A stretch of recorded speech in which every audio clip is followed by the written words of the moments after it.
Hi, my name is Joseph Parker, WBO champion of the world, and you're watching Sporting Icons.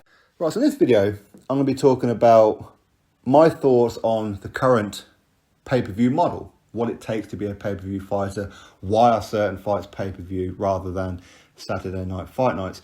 But of course, when we look at the pay-per-view platform across the world, I think it'd be safe to say that here in the UK, we have it much better than, say, stateside. In the United States of America, they have it far worse than what we do financially, and a lot of their fights, they wouldn't even be pay-per-view here. Even Eddie Hearn wouldn't have the sheer audacity to put some of those fights on pay-per-view. Or maybe he would, I don't know. Either way, here in the UK, we've got like Sky Sports, we've got BT Sport. Not so long ago, we had ITV as well. They were dipping their toes into BoxOffice. You remember with Chris Eubank Jr., weren't they? Stateside, you've got ESPN, you've got Fox Sport, you've got Showtime. Previously, of course, you had HBO. Triller seems to be making huge waves in the pay-per-view market right now, where they're doing massive numbers, absolutely massive numbers. You've got Fight TV, which is across Europe, and of course Russia and other places. In fact, I think Fight TV might be available everywhere, to be honest with you, plus quite a few other platforms. Now, why are certain fights pay-per-view and not just regular Saturday night fight nights? For me, firstly, I know a lot of people will complain about pay-per-views, and hey, listen, nobody likes paying extra for anything, let alone a pay-per-view, when you're already paying a subscription for, say, Sky Sports, for example. Why should we have to pay pay-per-view on top of it? For example, this weekend, you got Derek Chisora and Joseph Parker on Sky Sports BoxOffice. There's no world title on the line. There's no nothing. Derek Chisora, he's lost 5 of his last 12 fights. Joseph Parker has been putting on a couple of stinkers lately. So why is that pay-per-view? Why is, in stateside, why are Fox putting on Andy Ruiz Jr. versus Chris Arreola with a pretty shocking undercard? Now, with Derek Chisora and Joseph Parker, the undercard is pretty good. In fact, here in the UK, I think we're quite lucky with the undercards, where a lot of emphasis is put on the undercards. In America, not so much. I mean, their best fight on that particular card for Andy Ruiz Jr. and Chris Arreola is Erislandy Lara. He's fighting for a vacant middleweight title.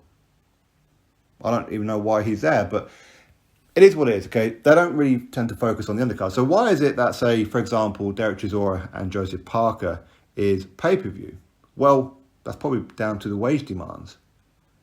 Both of these guys are quite willing to fight each other, but obviously they want to get paid. If they were to fight on a regular Saturday night fight night, how much are they going to get paid? A couple of $100,000 each? Maybe.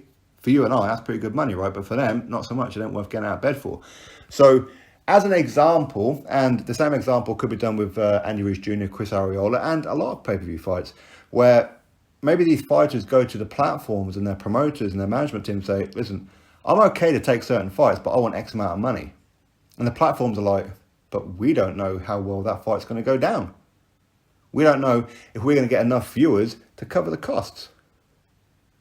So if you want to get paid, as an example, £1 million each, Joseph Parker and Derek Chisora, and Andy Ruiz Jr., if you want to get paid $1 million, then that's fine. We don't mind paying you that kind of money, maybe even more, if we put it on pay-per-view and you generate X amount of pay-per-view buyers.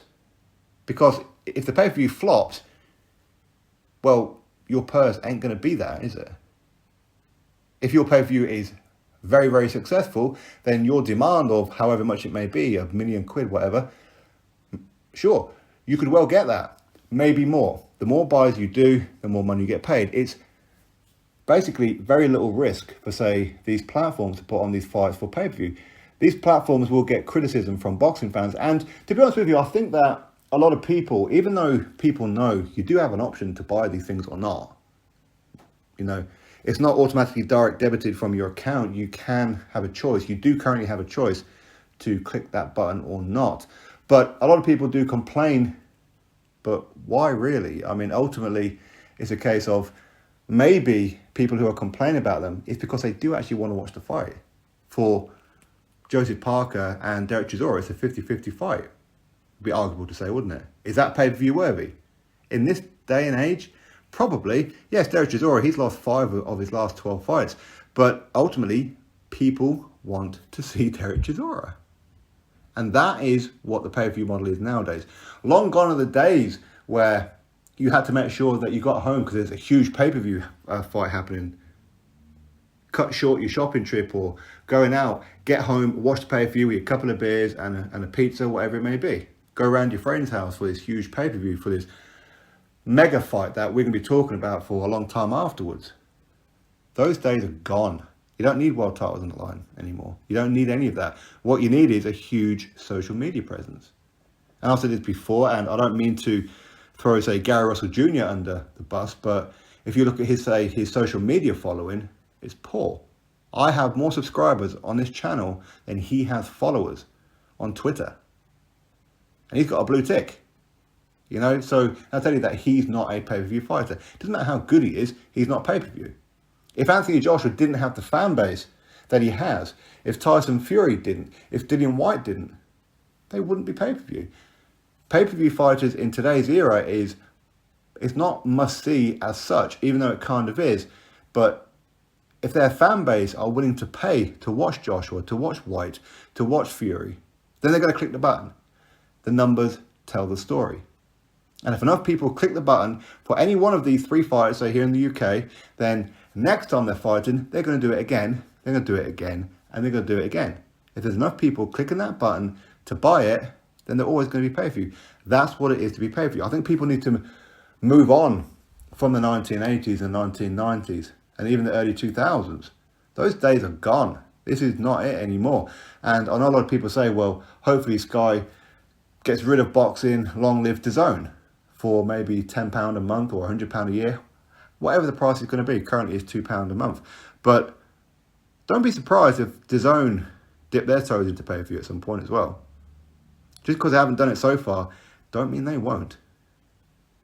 I fully expect DAZN to at some point. Honestly, I do. But anyway, for me, I think it's pretty simple. If you're really unhappy about a pay-per-view, it's probably because you want to watch it but don't want to have to pay for it. Maybe it's something to do with your financial restrictions. Maybe the whole global pandemic. Should broadcasters be a little bit more sympathetic with the fact people have lost their jobs and reduced hours and lost family members? Yeah, of course they should. But they're not going to. They're not going to. So either we have to pay for it, or we don't watch it, or we find another way of doing it. For me, I never find other ways. If I really want to watch something, even if I'm not particularly happy about it being pay-per-view, I'm one of the people that, of course, is not contributing to put an end to pay-per-view. I will click it. It's what I do. But anyway, it is what it is. I don't think pay-per-view is going anywhere. Honestly, I don't. I think it's going to get worse and worse. And in America, it's far worse than what it is here. Anything that's even remotely interesting, they're going to put it on pay-per-view. Gervonta Davis, come on now, behave yourself. Errol Spence Jr., behave yourself. They're not pay-per-view fighters. Deontay Wilder is not a pay-per-view fighter. But all of them could be if they have the right dance partner.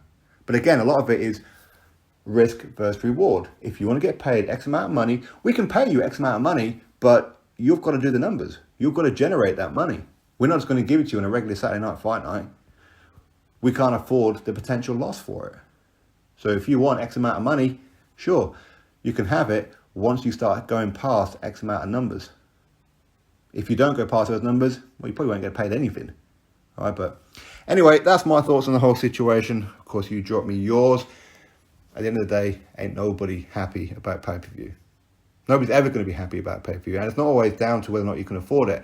I think a lot of it is down to the fact that I think a lot of us feel that it's too many pay-per-views.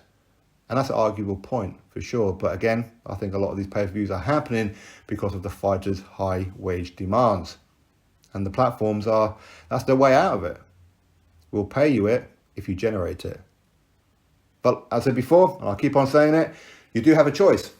You don't have to click that button whatsoever. No point getting worked up about it. So this weekend, 2 platforms have pay-per-view. Chris Arreola and Anurish Jr. over there in America, and here in the UK, Derek Chisora and Joseph Parker. Drop your thoughts below. Click thumbs up, subscribe. Catch you on the next video.